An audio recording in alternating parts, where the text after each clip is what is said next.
I don't know if I'm gonna be able to do this. But I need to get this video out before I continue. Before I continue doing any more other videos. I don't ever put the personal aspects of my family's life in my videos. I very rarely touch on the things my daughter and my wife do. In my personal life, I very rarely, I mean, my personal life is homesteading, and I like fishing, I like hunting. I like family most of all, being close to my family. And my daughter is me and my wife's life, you know. Like most families, your children are your life. And when something happens tragically to your child, it happens to you 100-fold, but you gotta be stronger than you could ever imagine in your life to get through some of these things. And I know a lot of people with the tragedy that I just had to go through with my daughter, my wife and I had to go through with my daughter, would not understand it because you didn't live it. But you could maybe understand if you gave and devoted so much of your life to just one thing. It hurts so much to lose a part of your life.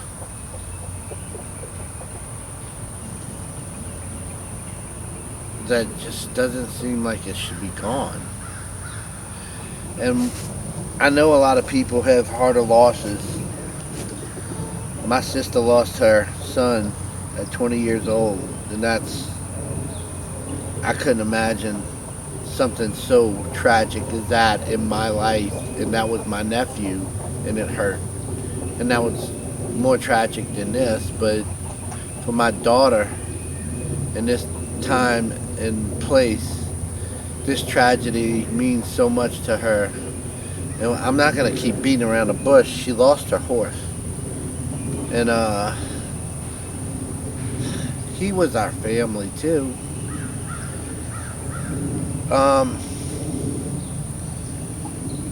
Give you a little background. My daughter started riding when she was 6 by mistake.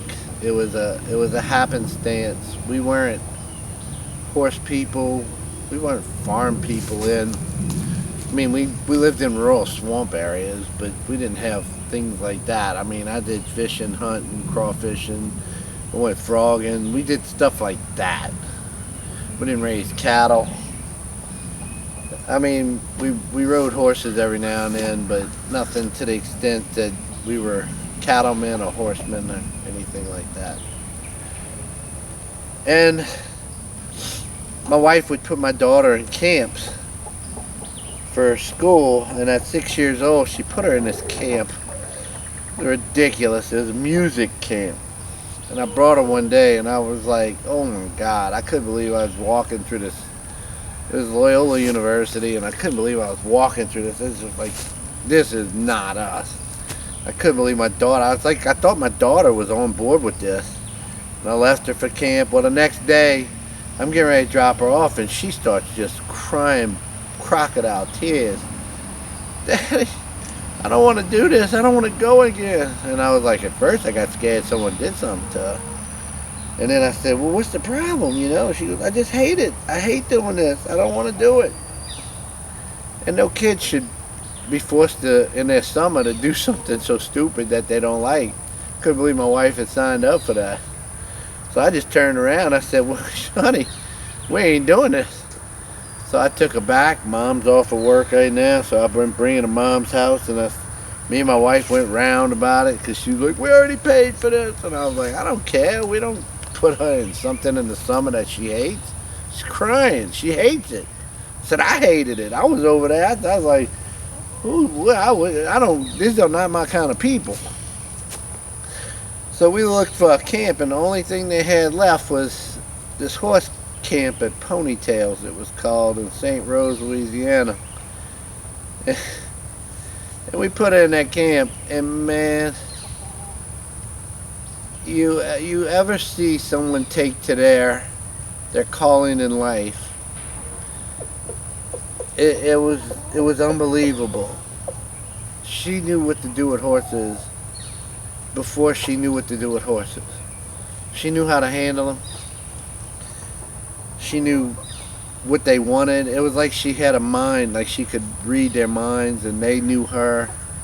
She was just incredible. She was just incredible with them. And we don't have the kind of money that a lot of these horse people have. I mean, some people can get by and doing this and that, but she was really gifted, and we wanted to do everything we can to give her the ability to expand on that gift, to exploit it with all what she had in her. And we jump ahead a few years, and there was a camp available. I mean, she came up the rank, and she rode around here in Louisiana to the point to where she couldn't go any higher. The trainers, even her trainers at this level, said she's beyond us. She needs to go to the next level. And the only place the next level was out of state. And we just got kind of twisted up. I didn't know my wife was so. She put her in a camp in Pennsylvania, and it all happened so fast. And at 14, she was off in Pennsylvania riding under a guy named Boyd Martin. He's an Olympic rider. And she was at his camp, at his place in Cochranville, Pennsylvania. And we just got close to them over there. And he even said she needs her own horse. She's got the talent and the ability, but she needs to have a horse. So it was between two horses that we were going to buy.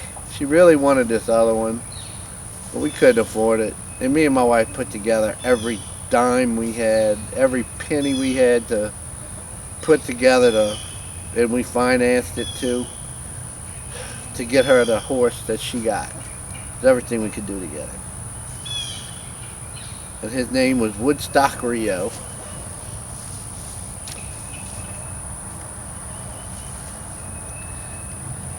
And Boyd, he's an Olympic rider. He's got Olympic gold medals for riding. And he told Tori, this horse can take you all the way to the Olympics, but you need to bring him up to that. He's not there, nowhere close there. And neither was Tori at the time, but she was very talented, and he saw the talent in her. And at 14 years old, and the horse was very young, so the two could come up together. And it's unprecedented that youngsters at that age do ride horses like that, because most of them are in school and have to go. Well, I'm gonna jump ahead a little bit. We took her out of brick and mortar school and put her in online universities, very reputable online university, and it just so happened to be perfect timing, right before COVID. So she was already in a good school that was online. She was doing homeschooling from Cochranville, Pennsylvania. She didn't even know that pandemic was happening when it was going on, because she was so involved with her horse, her new horse.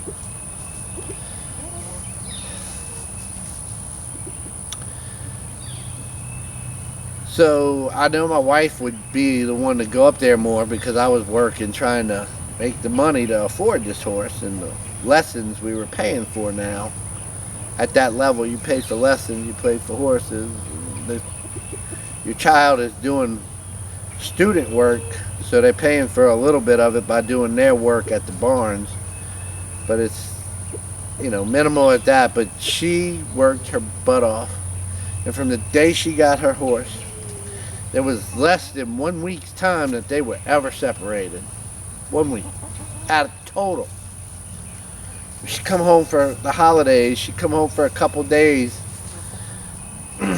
We'd give him a vacation after the eventing season. She'd come home for a couple days and she was back up there. She didn't want him to be alone for Christmas.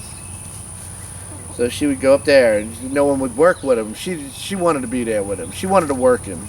She wanted to be the one watching over him, even though it was her vacation time too. She didn't want to be away from him. So she spent every minute, every second with that horse. She would wake up at 6 o'clock in the morning, get out there for 6:30, mucking stalls, getting horses ready, because she had to do the whole barn, but she was always with him, riding him, walking him, feeding him, training him, running him, hacking him. They were together like this, and he loved her. I loved her, took care of her. And they rode up into the levels of... When they started out, they started with a tenacity that no one saw coming. They took...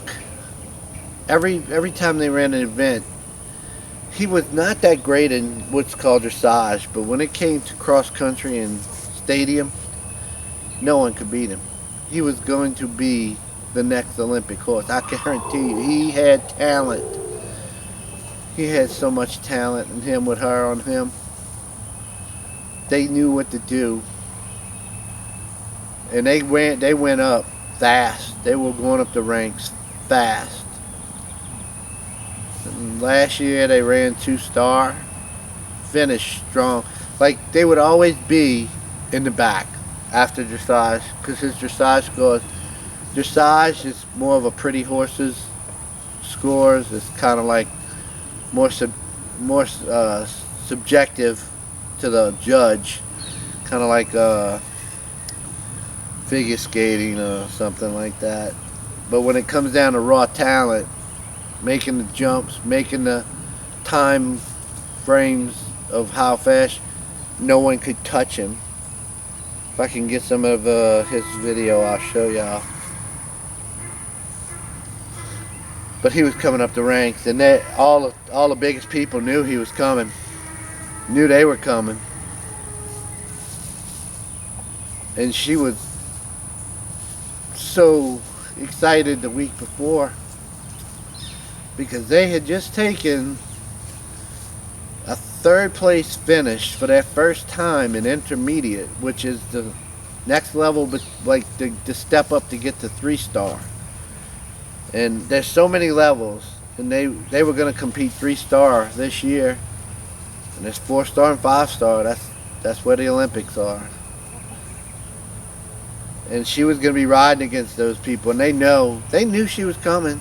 I mean, that whole group of people, they know. Well, last week, I got a call at 12 o'clock at night. You don't ever want to get a call from your teenage kid at 12 o'clock at night. It's never a good call. That's never a good call. And I could hear her crying. She's like, "Dad, Rio's on his way to the hospital. He colicked in his stall. We're bringing him for surgery." And she was more worried about what I would say about taking him to the hospital for. And I was like, "Bring him. We'll figure it out. However, whatever we got to do to figure it out, just get him to the hospital." I'm not going to go into too much of more what happened, but he didn't make it.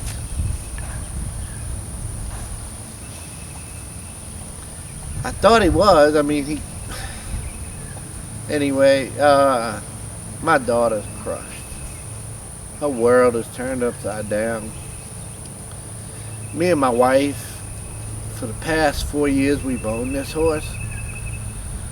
have done nothing but work our asses off to try and afford every dime we could to get her into the best lessons. She's eventing with Danny Drizzle with Drizzle Eventing. Danny Mogul, she's with Drizzle Eventing. Danny and Zuli are a couple, and Danny is they're Mexican heritage, and Danny came up in the ranks, and she defied all the odds like Tori was doing at a young age. In Mexico, you're not women aren't supposed to be able to ride 5-star. Well, she rode 5-star, competed and won at that level. So much so that her and Tori one time, the Mexican team came down, and Tori had 3 Mexican riders in her eventing level, and she beat every one of them on the Mexican riding team. And it's great. It was a great satisfaction for them to do something like that. Danny was very proud of it because it was her student that really took it to him. And anyway, she was riding for Danny for the past 3 years, and Danny was taking her up.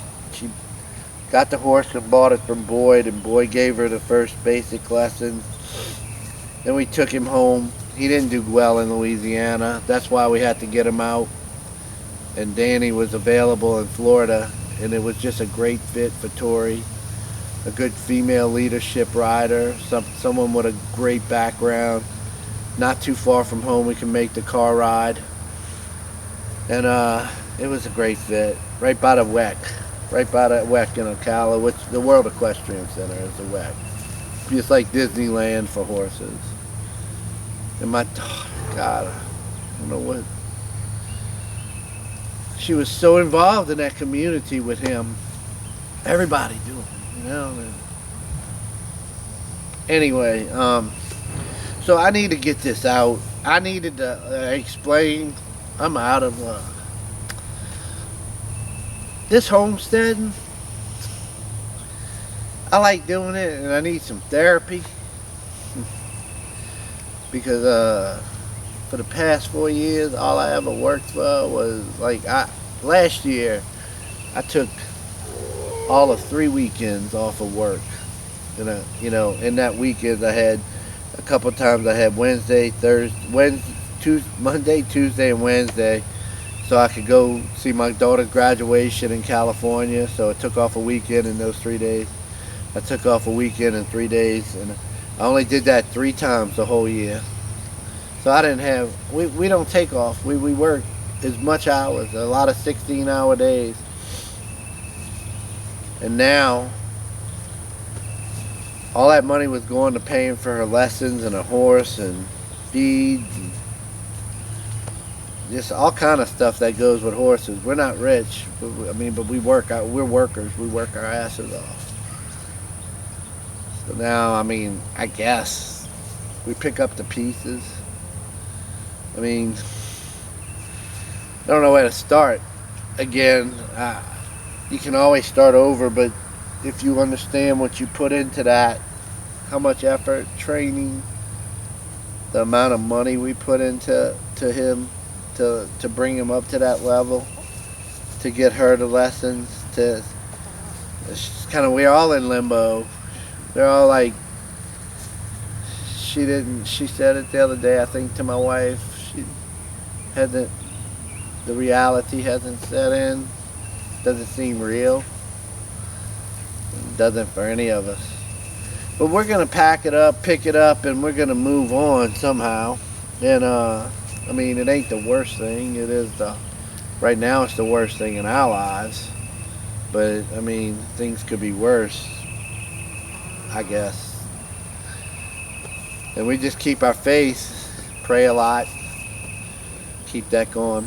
Anyway, I just wanted to come out and say a little bit about that on the video to get it over with, because until I get this out, I'm not going to be able to really deal with talking about garden stuff, and I want to do that. I got to do some gardening stuff today and get that done.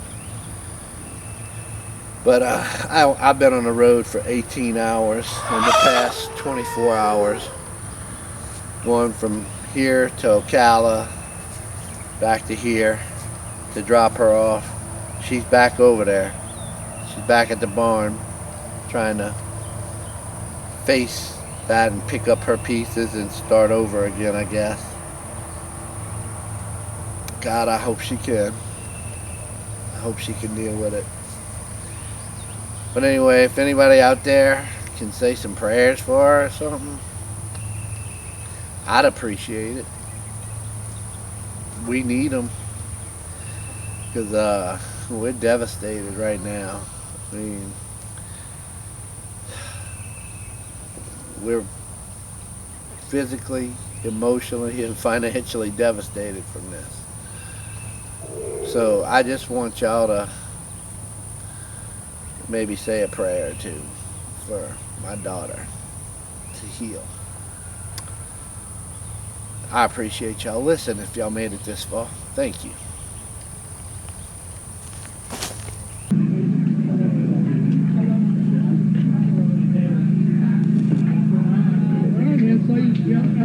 Run around in your own golf cart, man. I rode in on the park, man.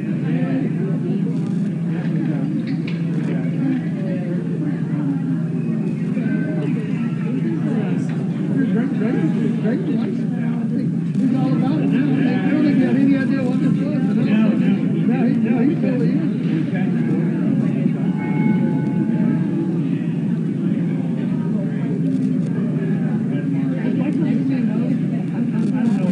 So, Miss ID, ladies and gentlemen, apologies. The row we just watched and loved was Effie Dollar Royal, in fact, and Chandler Nance. Apologies for the Miss ID. We were all left a little bit unaware. There was a little confusion as to the start times of the team. It wasn't quite established, and apologies for the error there. That was Chandler coming across the line, 36.6 with a great clear. This is now Victoria Sudkamp. This is the Tour Woodstock Rio. I must say I was a little bit thrown out of kilter because Dollar Royal did not look 17 hands to my eye. This is the big horse on course. Yes, this is more like a thoroughbred to look at. Stacks up.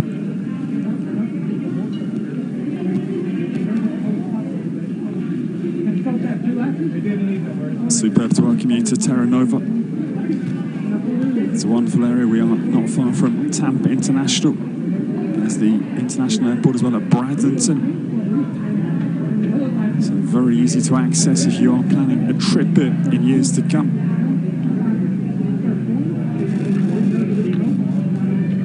Some superb awards, and one that catches my eye, the Sarah Kozenblick Young Rider Sportsmanship Award is on offer this week again.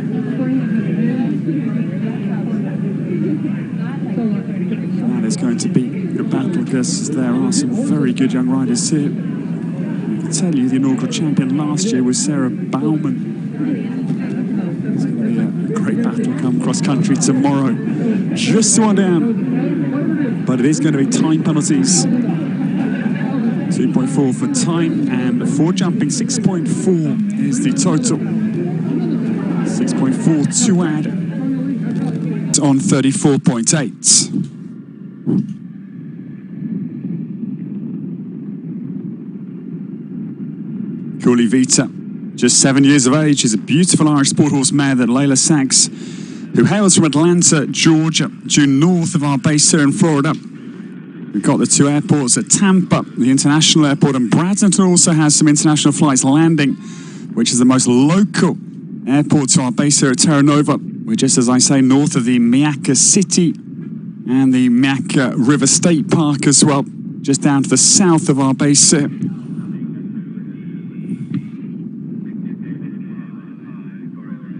Victoria Sudkamp through the middle of the water. That is the cabin to Triple Brush, 13AB. It comes 2/3 of the way around the course pretty much precisely. This horse is really covering ground well. And that is because of two reasons. He's 17 hands, one, and second, he's a thoroughbred. He's a son of Leighton Heat crossed to Allen's Prospect. And otherwise, you'll have a loss of confidence, which is a converted into a fence penalty. Good round just completed. Crossing the line is Victoria Sudkamp. And she's well happy with her chestnut at the finish line. That is Woodstock Rio, home and dry. Just having that down behind. And as Audrey leaves the arena with Mr. Pumpkin next to jump, lying in 21st place is Victoria Sudkamp and Woodstock Rio. They had a dressage 39.4. Nothing to add to that from the riggers and riggers of the cross country yesterday, owned by Victoria herself, 12-year-old chestnut thoroughbred gelding.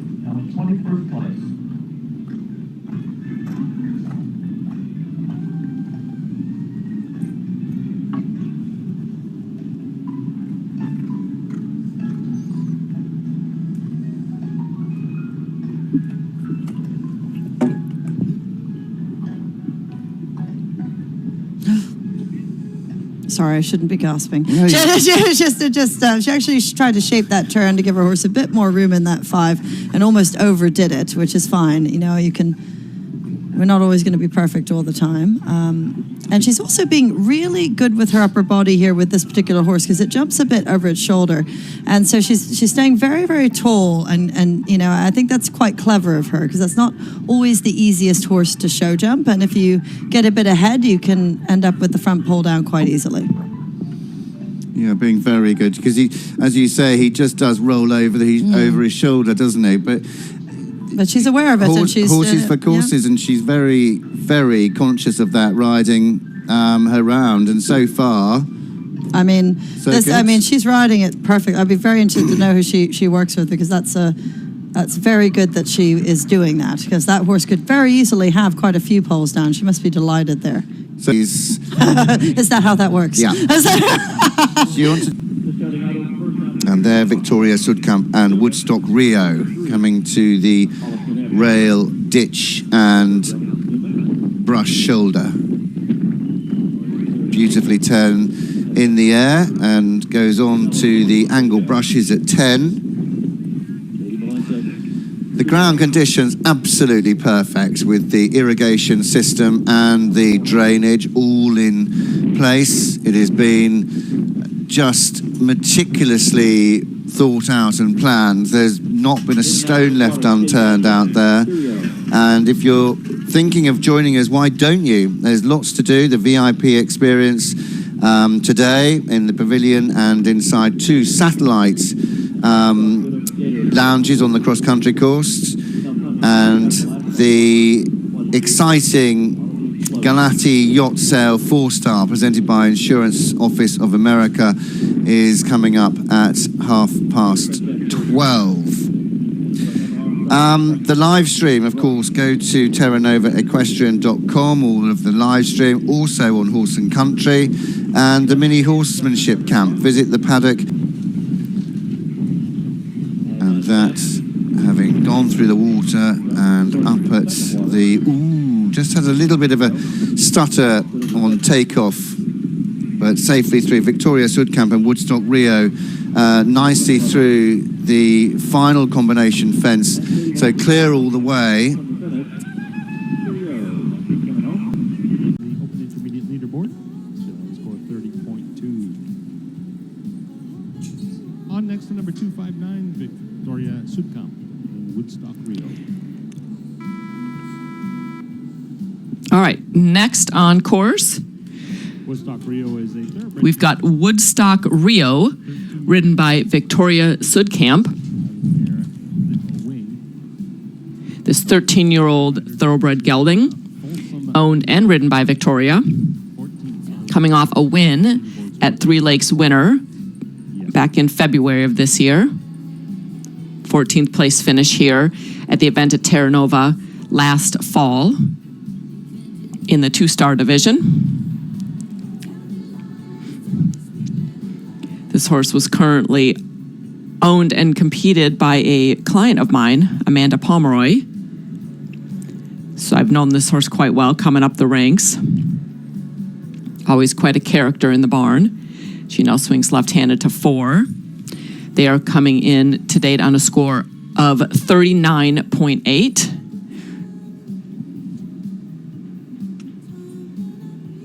Oh, unfortunately, having the C element of the triple combination down, so they will be carrying 1 pull down. That's 4 penalties. So again, every pull that comes down, it's 4 penalties. Every second over the optimum time allowed, which on this course is 83 seconds, is 0.4 per second.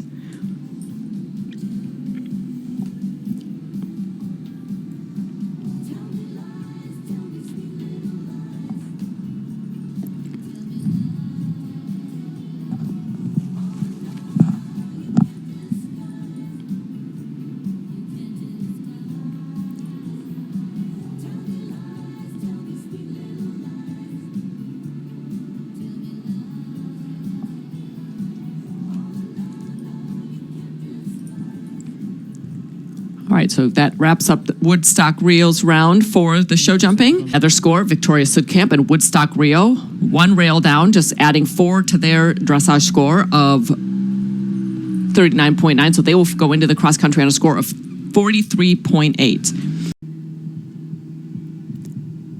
I don't see a lot of horses in the warm-up. What is happening here, Danny? I don't know. Here we've got, okay, here we got one on course. Woodstock Rio and Victoria Sudkamp coming in 10th place on a score of 43.8. Good job. Ooh, really up underneath 5A there. But, oh, goodness gracious. A little sticky over Go, B, go. but she got it done as she makes way now to 6th, the gate into the field. So Tori is my student, and it's her first intermediate ever. Oh, really? Ever. So, you know, she bought this horse from one of my students, Amanda Pomeroy Stevens. Really? Yes. Well, I have to tell you, when she got the horse, they were doing novice. Yes. And we never imagined she was going to do what she's doing. And they have a wonderful partnership, and the horse loves her. Good job. Score in for Ashley Green and HSH Phoenix, 26.8 to add for the time. So into second and a score of 71. Nice. Yeah, really good. We have Tori. Well, it looks like she has gone through the win. Good job. Sit up, girl. You got it. There she goes with her upper Exactly. body. She's like, yeah, that's what I need to do. Yeah, got out Good over job. the corner. She's going to go make up the last time. She's going to go for it. Down to the ditch. Good girl. Good job.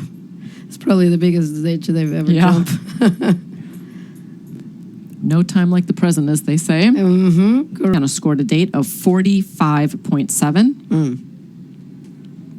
Yeah, so definitely the time is going to be very influential. Yeah, we've only had the fastest round is Victoria on a 0.8 to add, so just 2 seconds over the That's time for her. Good job. Well, and that horse is a big horse, big striding horse. He covers the ground for sure. I know. And she is sitting on a 35.3. So she needs to come double clear. If she could, in fact, have the double clear, she would take the win in this class. Sarah Kosemplik and Rock Phantom sitting on a 35.8. Okay, Second so is very close. Leela Sachs, Cooley Vita on 42.6. Third, your student in Woodstock Rio. Bravo, Fastest, Tori. time of the day on a 44.6, and rounding out the top 4 is Gabby Dickerson Consulto on a 45.7. So Sarah Kosemplik, Rock Phantom in the lead on a 35.8. Layla Sachs, Cooley Vita in second on a 42.6. Victoria Sudkamp, Woodstock Rio, 44.6 in third. Gabby Dickerson Consulto on 45.7 in fourth, and Devin Brown Hickstead rounding out the top 5 on a 47.0.